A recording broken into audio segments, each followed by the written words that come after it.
Welcome to Issues That Matter. I'm Cynthia Pooler. My guest today is Jose Vega. And Jose and I are going to have a discussion on how the press is treating Robert F. Kennedy Jr. in his quest for the presidency. So, Jose, what's your opinion? Well, it's Robert F. Kennedy Jr. is being treated unfairly by the press and the media. That is true. That goes without saying. I think they called him an anti-Semite unjustly. It's not true. And the problem, though, was that he pivoted a little too hard to try and counter those allegations. Did you see this town hall he did with Rabbi Shmuley? No. Oh, man. He had this town hall with this notorious rabbi who wrote a book called Kosher Sex, how to spice up the kosher mantra, which was all about how to have, sex and this is supposedly one of the most influential rabbis around the world. And he held this town hall with this rabbi. And it Hey, was all Jose, have you read the book? no. Okay. I read the synopsis of it, and Okay. I think from the synopsis alone, I don't think I'd be interested in the book. Okay. But he held this town hall to prove he's not an anti-Semite, because I think it was Stacey Plaskett or another one of these Congress people who called him an anti-Semite. So he decided to say, you know what? No, I'm not. I'm going to go hold a whole town hall with a rabbi and prove to people I'm not an anti-Semite. And so what it was he was just basically doing a promotional tour for Israel. And I don't know what your take is on Israel, Cynthia, but I actually would like to know what before I tell you what happened at the town hall. I'd like to tell you what you tell me what your opinion is on Israel. I think Israel is I would say a rogue state. They've suppressed the Palestinians. They've done harm to the Palestinians, and the people in this country are not aware of how difficult life is for the Palestinians. That's how I feel about it. Okay, so Robert F. Kennedy Jr. was introduced by this rabbi who gave like a 20-minute introduction to Robert F. Kennedy Jr. And he then went on to deny that the Palestinians have any kind of moral or any kind of, how do I put this? Any kind of legitimate claim to say that the Israelis have been treating them unfairly.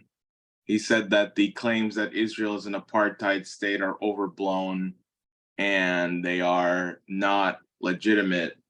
And then he then said something like, if a Palestinian kills a Jew, any Jew, not just Israeli, any Jew, that they will be given payments for life.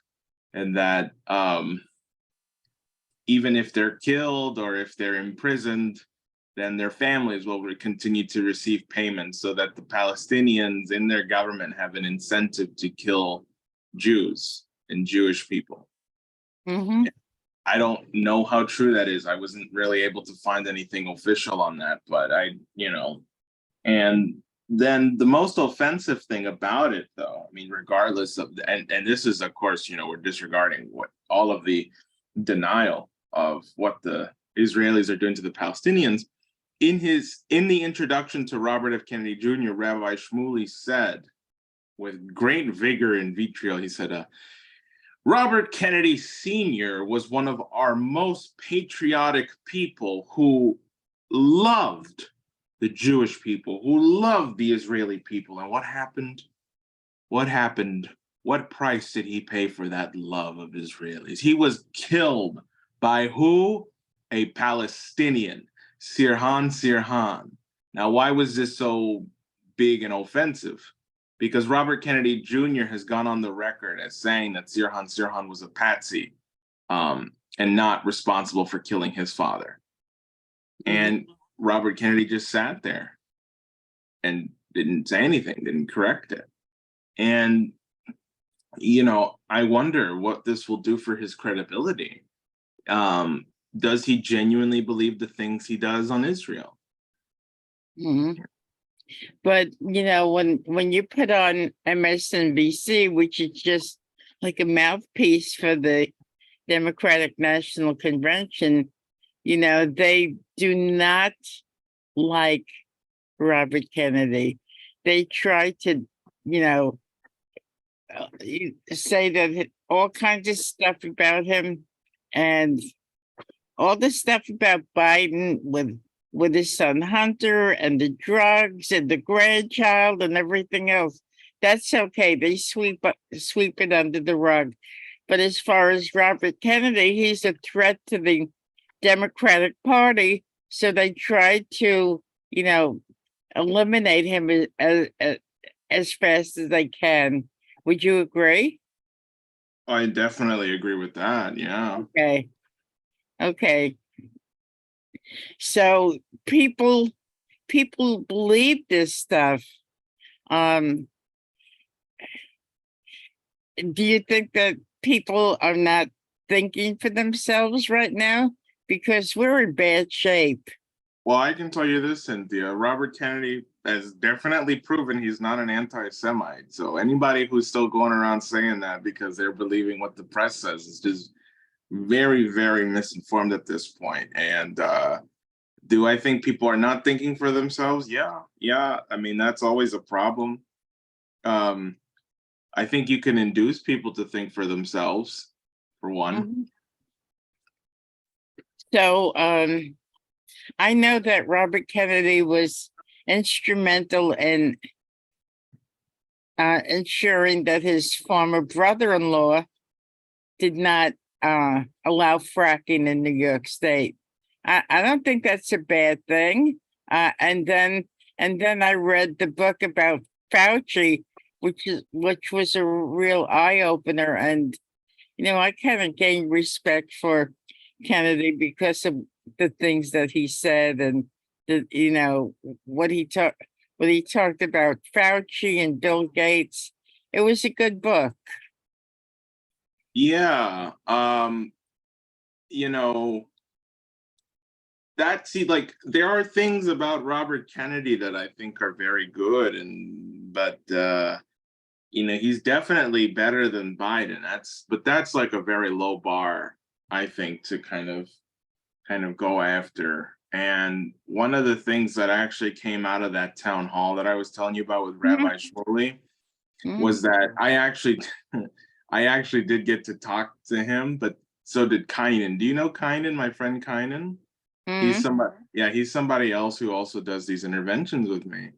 Kynan, um, he was able to wait during the Q&A period, and he told Robert Kennedy, listen, I'm part of this movement called Humanity for Peace, and it's part of an international peace coalition where we're taking the principles of your uncle and applying them around the world, and we're bringing together people to come together for this rally on August 6th. And so he goes on like this, and the rabbi says, well, we need a question, and kind of says, I'm getting to it.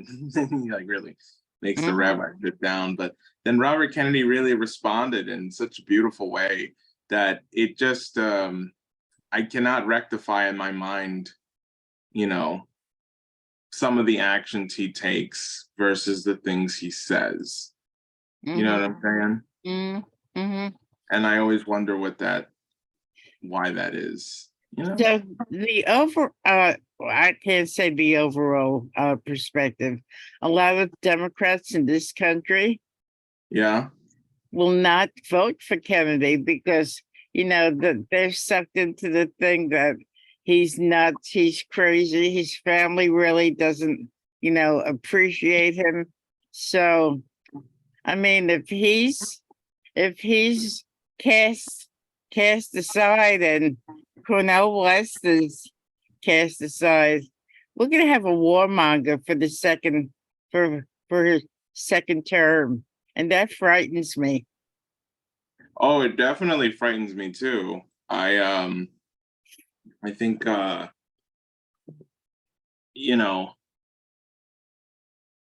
they're gonna they're gonna manipulate the votes. I mean, that's kind of what they're kind of hoping for. Dennis Speed gave a town hall presentation last night on Diane Sayre's symposium where he said, though, if you can prove that the system is corrupt, the entire house will fall. And at that point, you'll be able to actually win some honest elections. And Mm-hmm. I hope so, because you know, and besides, there are still some people yet to throw their hat in the ring. For example, there's rumors that Gavin Newsom might run. I think you've heard this before, right? I think I told you this last time we were Right. talking. And I don't know what to make of it, you know. I don't really think I'm gonna follow or endorse any presidential candidate, especially not right now. It's but go ahead, Cynthia. What were you gonna say? We had mentioned Gavin Newsom last time we spoke, Yeah. and you had your thought was there's a possibility of Biden stepping aside and Newsom filling his shoes at that point. So if that's the case, then he would be considered an incumbent. And that's like the backroom dealings of years ago where the people are really getting the opportunity to vote for who they want to. They're gonna they're being forced, if that's the case, Newsom down their throats, right? Yeah. So, Yeah. And it's going to be seen as a a progressive replacement to Biden. I mean, well, look at what happened recently. Did you see this quote unquote intervention that happened where the White House press secretary Karen Jean-Pierre was speaking to a group of young people, and one of the young people stood up and said, "Oh, uh, why did Biden continue to sign on to different climate projects, or like, why did he sign on to oil pipelines? Why did he agree to build oil pipelines and gas pipelines? You know, he has approved more disastrous climate policy than Trump has." And then Karen Jean-Pierre responds by saying, "Well, thank you for your courage to stand up and speak the truth." Now, mhm. as nice as that sounds, the woman who stood up, the lady who stood up, is about my age. She's 21 years old. I'm 24. Turns out she's the executive director of a organization called Gen Z for Change. And before they changed their name to Gen Z for Change, they were known as TikTok for Biden. Oh, Uh, wow. and they have stake in the Biden campaign. Hmm. And they are completely Democratic Party insiders. There are pictures of this girl meeting with Obama, Bill Clinton, tons of different congressmen and congresspeople in the White House, and she has like 20 people around her at all times. She is clearly some kind of op or plant, right? And then people kept sending me this and saying, like, "Oh, Jose, look at this. Aren't you happy about this?" And I said, "No." Now, why am I bringing that up in a discussion about um, how they rig election? This is also how they rig political and public perception, because they know that what myself and Kynan and others who have stood up and intervened is effective and works to get attention. So they decided, okay, well, maybe we can do the same. But the problem is just that what she did was just an expression of impotence. That was just saying to Biden, "Oh, Mr. Biden, if you could please, do something for the environment," rather than giving them like a scorching, brutal reality of truth that actually resonates around the world, Hmm. you Hmm. know? And that's the thing here. They're going to make this angle, they're going to throw Biden under the bus somehow. And that's how they're going to probably get in the new guy.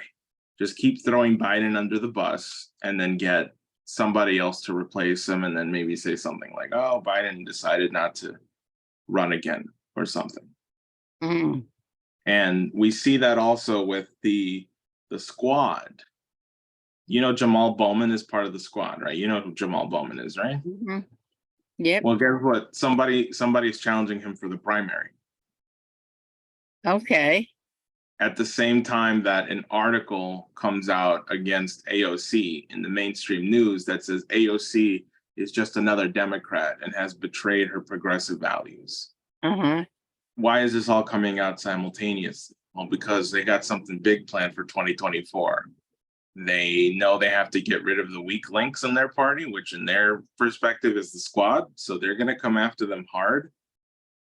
They're going to primary them out. They're going to try to primary them out. And that's where we are now. But I don't see Robert Kennedy getting a heck of a lot of traction in his bid to unseat Biden, right? And that's a difficult question because, I mean, you can't know. The polls, I mean, they have internal polls that say they might win, they might pull it out, they might pull something out. Then they have also polls on the outside that say he's at like a steady 15-20%. I mean, he's definitely the front runner against Marianne Williamson, who's the only other person who announced. Mm-hmm. And the thing is that Kennedy has such a wide appeal with Republicans and libertarians and Democrats that people keep telling him you should run third party. And he keeps saying, well, you know, I like the Democratic Party because I'm a Kennedy Democrat. You know, I believed in the party that my uncle created, that my father was in, you know, and that party is not what we have today. Right. I like the spunk, I like the spirit, but God, you know, the Democratic Party is just, it's the mafia. I don't know how you go into the mafia and decide to you know, fix it from within.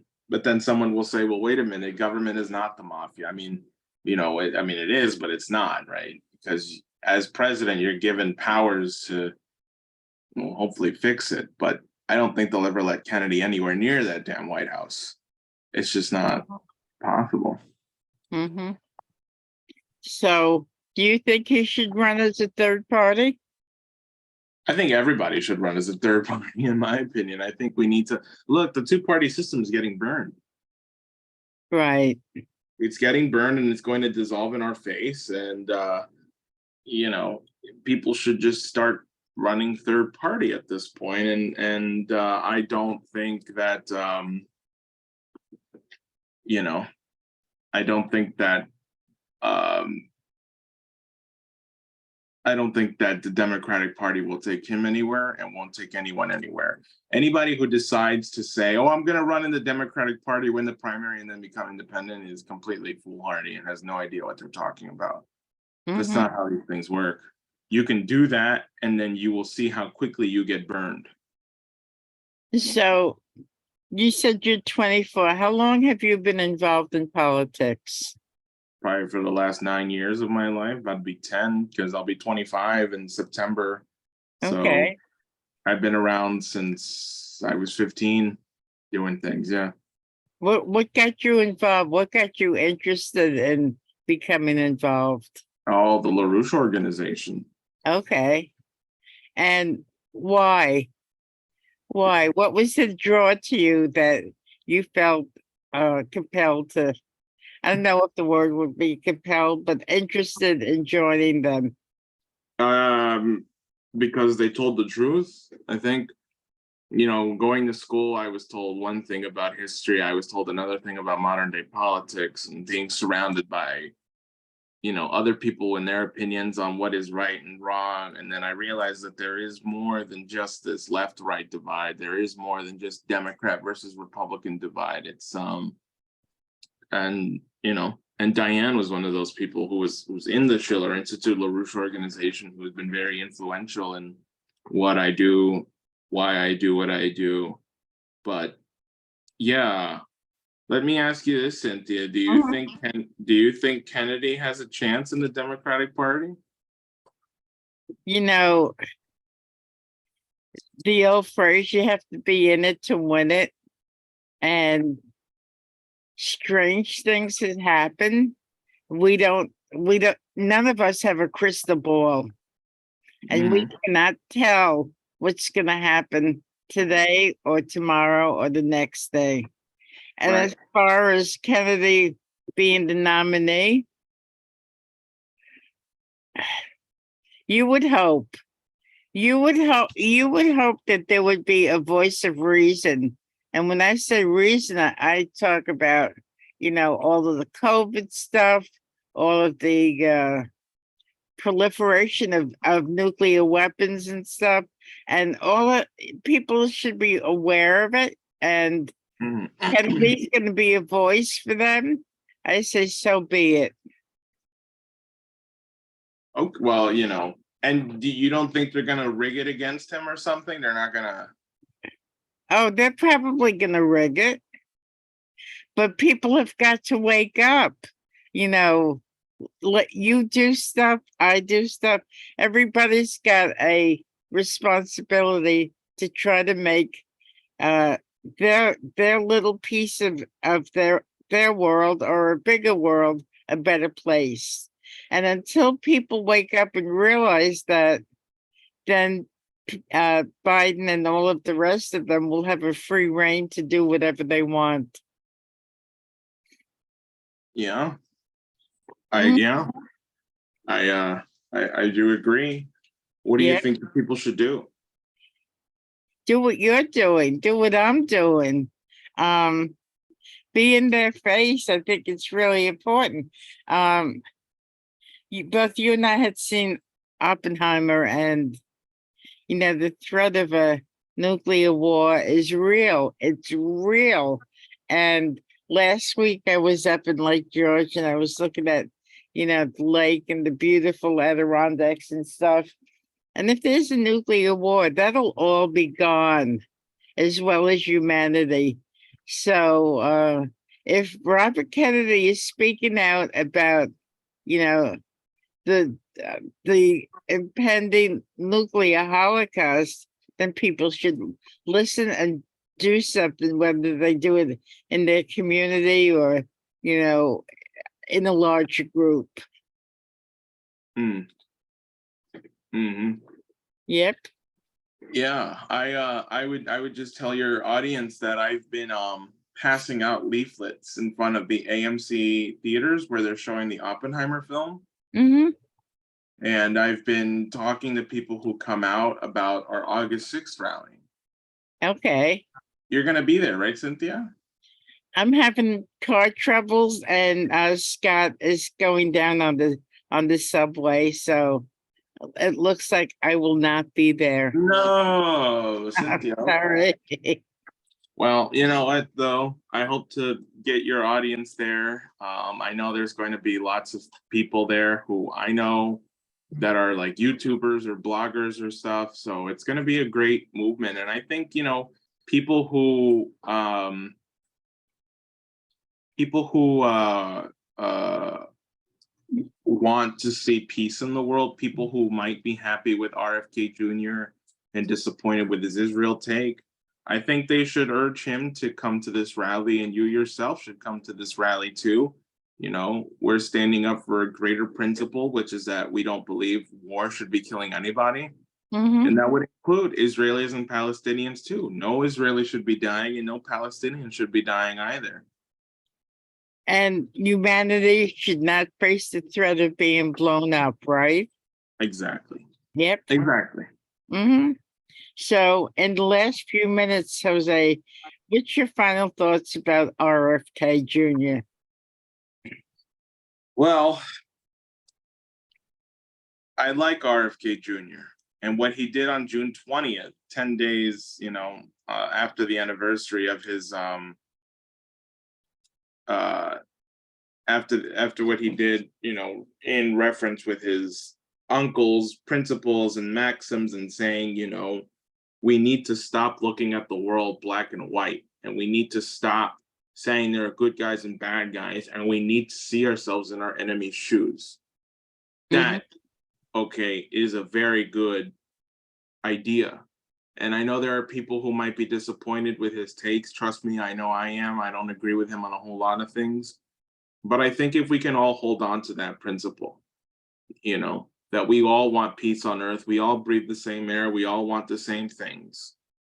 And if people haven't heard that June 10th speech at American University by John F. Kennedy, 1963, I highly recommend people do. If Kennedy can just hold on to that principle and stop taking sides in the Israel-Palestine thing and just become really, really stick to that principle of his uncle, I think Robert Kennedy has the ability to be one of the great presidents of our generation, if he chooses to be. Okay, let me ask you this, and it's something that I think about a lot. If lightning strikes and he does become the president, do you think he will suffer the same fate as his uncle and his father? If he does a really good job, yes. Okay.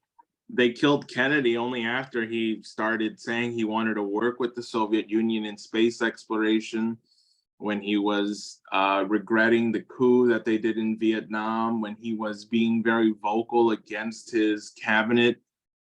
Only when John F. Kennedy wanted real peace did they actually kill him and murder him. Mm-hmm. And now Robert Kennedy Jr., if he calls out who's going to kill him by name, maybe not. That was something that, our organization talks about a lot, is that one of the best ways to avoid assassination is to name the person who's going to shoot you. Because if you go, then they're going to have a lot to answer for and people will have to dig. So that's what I think.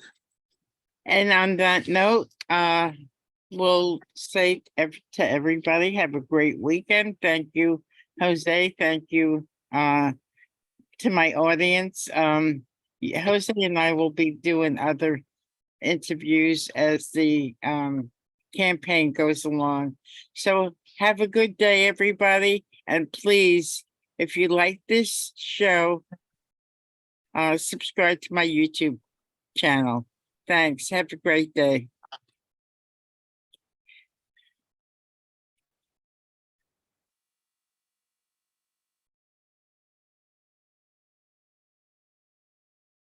You got it, Cynthia. Don't worry. You can. I can't. It's okay. We can just end the Zoom meeting and then it'll stop the recording. Okay.